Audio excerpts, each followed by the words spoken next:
Yo, what up, my name is Derek, and today I'm going to show you guys the best OBS settings for streaming. Now, you're going to see I have the stream information in the chat on the left and the right. So to get that, go to your stream and connect your Twitch account. It's the first thing you should do on your OBS when you have it and you're going to be streaming with it. The next thing, I'm going to go back to general just so we can go through this real quick. Just make sure your show confirmation dialog on when you're streaming, just in case you don't want to accidentally start streaming, because if you have a hotkey or whatever, you don't want to accidentally start streaming.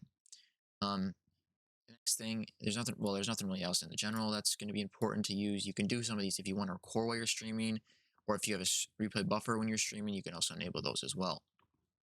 Stream, like I said, connect your stuff. There's also a server you can choose. You can choose a server. So for me, the closest would be Chicago.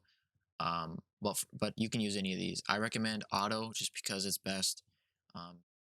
You can also enable the bandwidth test mode. This will just test your bandwidth. There's a website you can test it on. It'll show you the bit rate, see if there's any drop frame or anything. You can also add a dock here. So I think it's under view and then docs, and then there's a stat thing, and it'll show you this. So I'm just going to put this right here for now. And what this will do, okay, is it will show you the FPS and your average time and everything like that. And then it'll tell you also missed frames or skipped frames when you're streaming. Now I'm recording right now, so these numbers are kind of, off. Well, I'm, recording, so it doesn't really matter what those numbers are. So we're gonna go back to settings, go to stream. Also, do this, ignore streaming service setting recommendations. You can set this if you don't want to, or if you can turn this off if you don't want to. Also, make sure your Twitch chat add-ons are Better TV and Franker Face C. Now, I'll talk about this ignore for a second. If you go to your stream and you see this bit right here, the max you can stream to Twitch is 6,000 if you're like a non-affiliate or even a non-partner. I think you can go higher if you are like a partner. I don't know about an affiliate, but I've seen people that stream Fortnite or other games go have a 6,000 kilobyte stream, and it's kind of blurry when they move around. It's not very good. They go to 8K, none of that. There's no blur, nothing. It's crisp. So 8K would be a number you want to change this number to. If you are a partner or something, you can try it if you're not a partner or an affiliate and see if there's a difference. But you want to change this to CBR, 6K if you don't care, 8K if you do care. Keyframe, just set that to 0. Quality for the preset, unless you have a really good computer, then do max quality. I'm just gonna do quality. Profile high, look ahead, disable. Visual tuning is enabled for this, and then max speed frames is 2. Max speed frames doesn't matter if you don't have look ahead, by the way, if you guys are wondering. The next thing that's kind of important is the Twitch Vod Track. Now, this is important if you are going to be streaming and having music and you don't want to get DMCA'd. So what you want to do is go to Twitch Vod Track, enable it, and then you want to change your Vod Track to whichever one. You can do 2 all the way to 6. 1 is going to be the main audio. 6 is going to be the one that's going to be Twitch is going to see. So for instance, I have Spotify right here and mic. So if I go to advanced audio properties here, I'll go to tracks. You're going to see I have my mic on track 1, my audio, my Spotify on track 1. Now the Twitch, this is what's going to be on Twitch, right? So I'm going to disable my Spotify on my main track, because this one track, this is going to be what's going to be streaming live, or this is going to be what's streaming on Twitch. This will be the VOD. This will be what Twitch sees, right? So you want to disable the 6. I got that a little mixed up in my head. So this is what Twitch is going to see on your VODs. This is what Twitch is going to have in your VODs. And you don't want your Spotify on your VOD. You just want your microphone, your game audio, your browser, your Discord, whatever.